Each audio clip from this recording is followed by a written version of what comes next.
We were warriors. We were fighting for our freedom and the dignity of our people.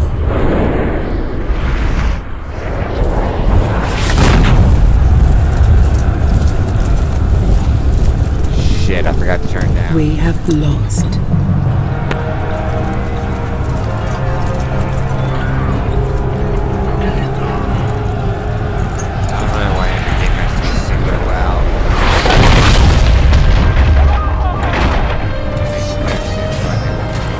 And that song.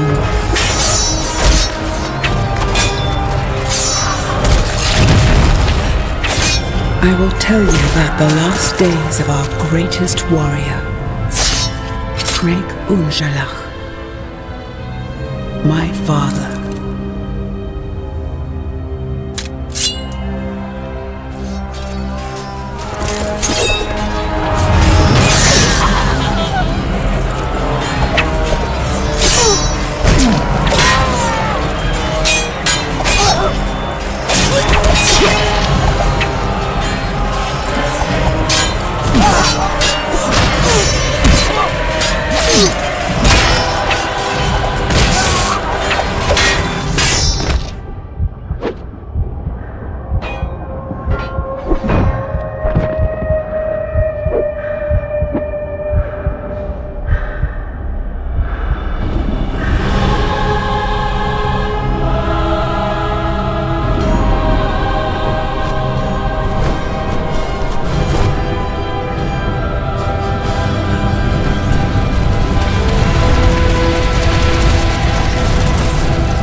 He gave his life so I can bring you the warning of the shadow that rises.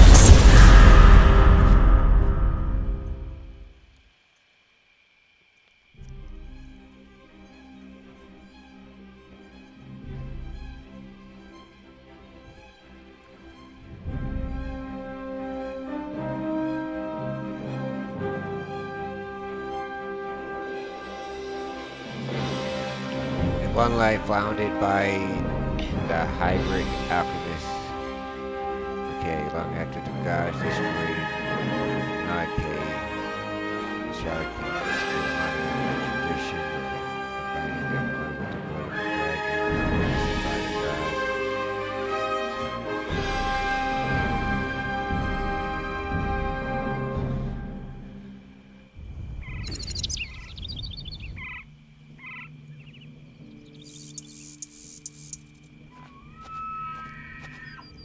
I knew you'd come here first when you returned from your journey. Brother. Are you still worried about the Rune Warriors? Don't you sometimes ask yourself who they were and where they are now? The end of the circle also broke the Rune magic. The age of the Rune has passed for good. Wherever they are now, they're at peace.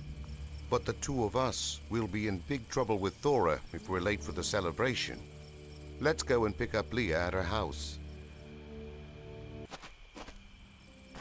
Welcome to the Spellforce 2 Shadow Wars tutorial.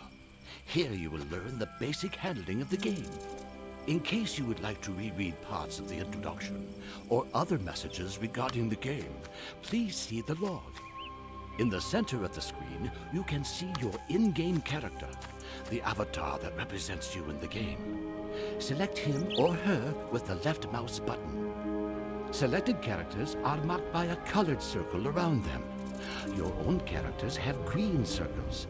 Friendly or neutral NPCs have blue ones, and enemy characters are shown in red circles.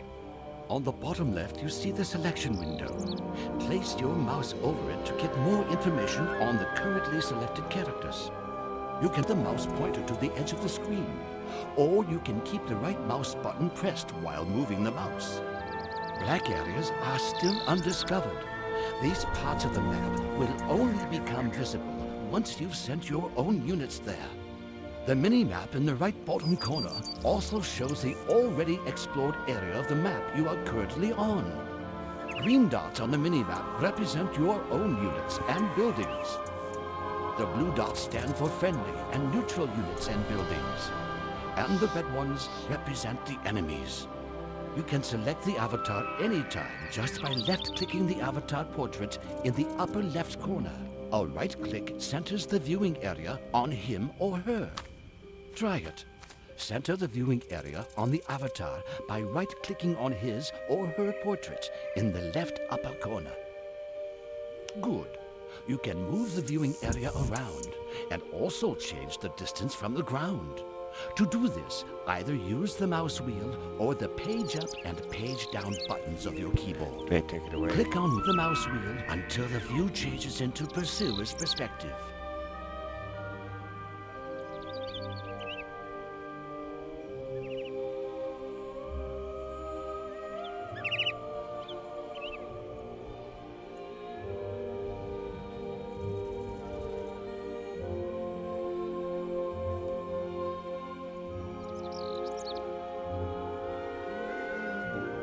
Good.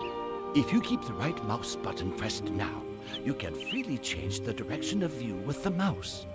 In the pursuer's perspective, you can also operate your avatar directly with the directional buttons or the WASD keys. Simply press the T button to quickly go back to the default isometric view. Give it a try. In this view, you can only move your avatar around the world by clicking on your mouse. Make sure your avatar is selected and then right-click on the glowing mark in the landscape. Slightly to the east, an enemy just appeared. It's time you faced your first combat. Make sure your avatar is selected, then right-click on your opponent to attack him. Your avatar then fights the enemy on his or her turn. If you place the mouse over a unit, above it, showing the health of the enemy. Very good. You succeeded and gathered experience points. You'll get experience for completing tasks, defeating enemy camps, and for victories over especially powerful opponents. Select your avatar now. The selection window at the lower edge shows a bar for the experience points you've gained. It won't be long until you reach the next level. Yet another enemy has shown up. Your brother Boss is in trouble. Help him in fighting.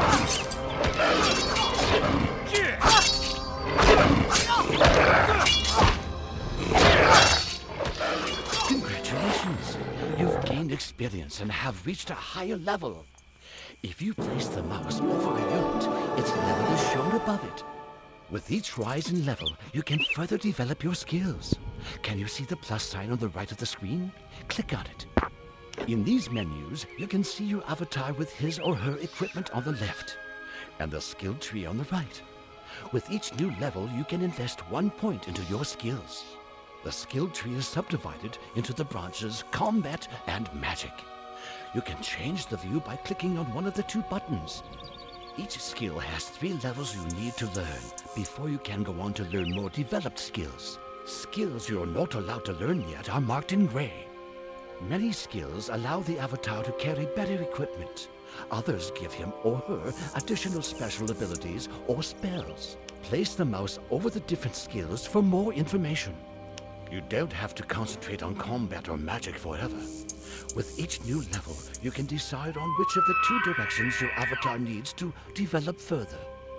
Now, assign the point you want to either combat or magic. Very good. A 1 now appears in the skill icon, indicating that you have now achieved the 1st rank in this particular skill. In the window next to the skill tree, the equipment window, you can see that your avatar's health points and mana have risen too. Mana is the magical power you need to cast spells. Close the equipment menu by clicking on the bag at the top left. Your brother Ball has joined you. He'll accompany you as a so-called hero. Heroes are permanent travel companions who, like your avatar, belong to the bloodline of the Shaikan. Heroes themselves do not gather experience, but they usually rise 1 level when their avatar rises. They are always on a comparably lower level than the avatar, but nevertheless, they're his or her strongest allies. Keep the left mouse button pressed and move the mouse to draw a frame around your avatar and your hero to select them both.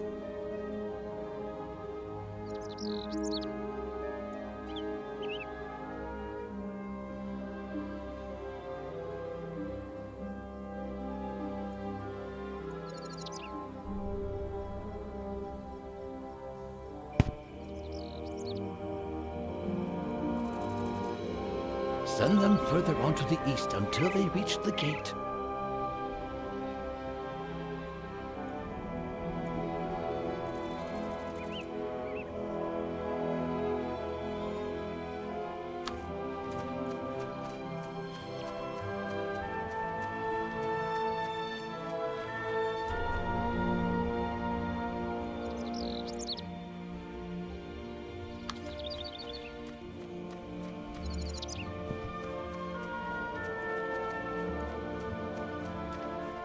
As soon as you've selected an enemy, buttons for all the possible actions will appear underneath the portraits of your units. This is called the click and fight system.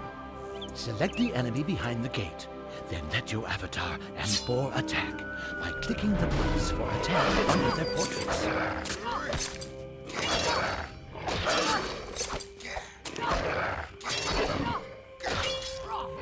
The glow effect around the corpse means that the opponent has loot on him. Make sure that either your avatar or boar are around, and then right-click on the glowing opponent. The little window that has just opened shows the opponent's loot. Pick up the two objects by clicking. Well done! The objects you captured are now in your inventory. To check your inventory, open the equipment window again by clicking on the button in the upper left corner. On the right side of the equipment window, there are 3 buttons with which you can open and close the inventory, the spellbook, and the skill tree. Now, open your inventory by clicking on the topmost of the 3 buttons in the equipment window. A little earlier, you captured 2 weapons that are now stored in the inventory. If you place your mouse over them, you'll see detailed information. The magic wand casts magical missiles on your enemies. It doesn't consume mana, but its magic is weaker than the spells the avatar can learn. The dagger, however, is better than the knife the avatar currently uses. Equipment objects like these weapons require a certain level, and often also certain skills. Objects you cannot use at the moment are marked in red. Left-click on the usable object to pick it up with the mouse. Then equip the object with another left-click into the equipment slot for the right hand of your avatar. With a left-click, you put the knife your avatar wore before into the inventory. Then close the inventory and the equipment window.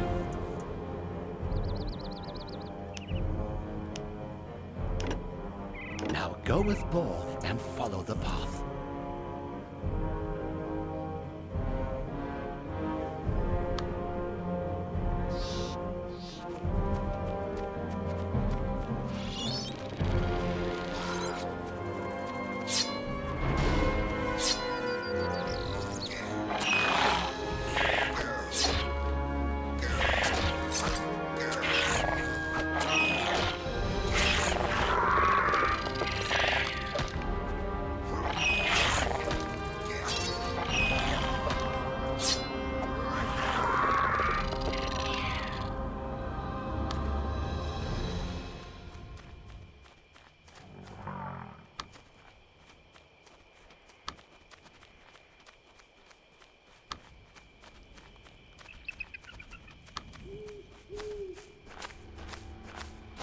What the? Leah, sister. She stopped breathing. Quick, we need to perform the ritual.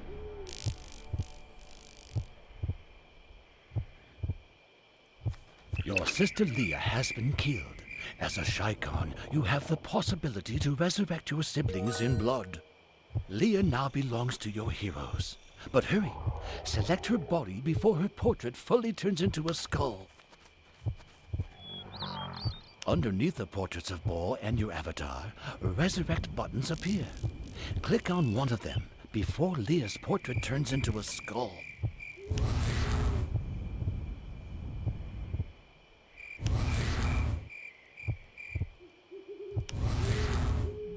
Very good. If your avatar or a hero dies, then another member of the group can resurrect the dead character this way, as long as there are no enemies close by. You also have to react quickly. If the portrait of the dead character or your avatar's portrait fully turns into a skull, the game ends.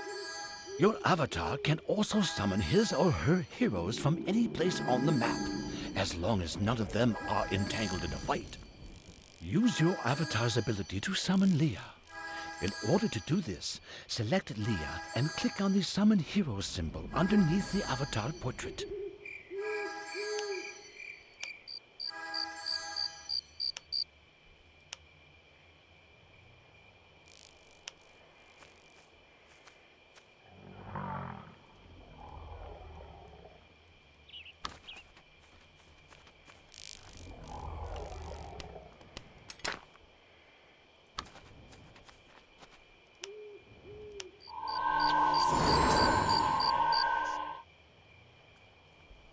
Thank you. Who are these fellows? They carry the banners of the Dark Elves, but look at their hair and their eyes. Their language was also the language of Dark Elves. According to their symbols, they seem to be part of a larger group. There was something about them. Something dark and cold. We must get back to the fortress as fast as we can. First, take some more equipment from the chest close to my house. Then we'll leave for the fortress. You have received a new quest. Open your quest book by clicking on the book symbol in the upper left corner. You have to solve main quests in order to move on in the story of Spellforce 2, Shadow Wars. Side quests are optional, but they'll give you additional experience and precious rewards. And now it's time to dedicate yourself to the current quest called The Pact Attacks. Click on the quest title to get a more detailed description. If a certain place on the map belongs to a quest, you'll see a golden dot appear on the mini-map as soon as you've selected the quest in the quest book. Read through the quest details, then close the quest book again and fight your way on through with Ball and Leah.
And with the world doing what it just did, we are going to call it for this one.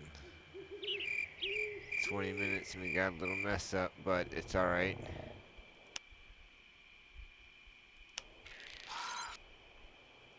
I still like the game. We're gonna save it here. What?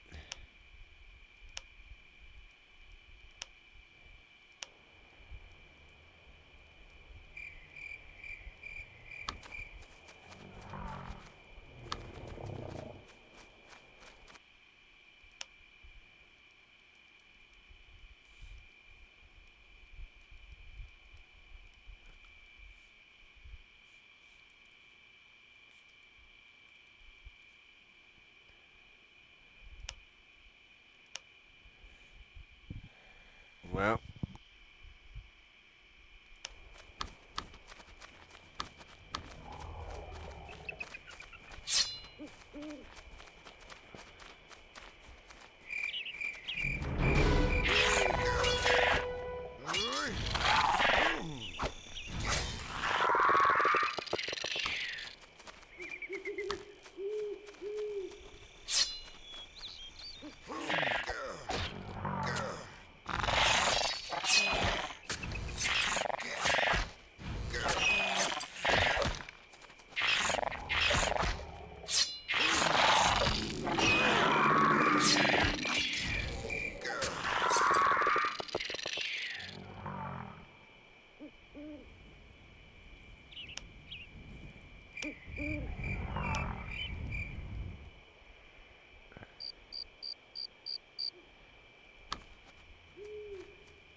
Congratulations! You've risen to level 3. Your heroes rose together with you and have also reached level 3. Leah has improved her skills in magic and learned a spell. Open up the equipment window again and select Leah's portrait in there. Now open Leah's spellbook. In order to do this, click on the middle one of the 3 buttons on the right side of the equipment window. Your avatar and your heroes each have their own spellbook. They contain their spells and special abilities they learned, along with gaining new skills. When your avatar or hero rises in levels, their acquired spells and abilities will automatically become more powerful. The empty line in the upper part of the spellbook is the spell memory. Your avatar and your heroes can only use the spells and abilities in their spell memory. With a click of the mouse, take up the spell called Flash from Leah's spellbook. Then put it with another click into a slot of Leah's spell memory. Excellent! This way, you can always change the currently usable choice of spells and abilities of your avatar and your heroes. Now close the spellbook and the equipment window, and then select Leah.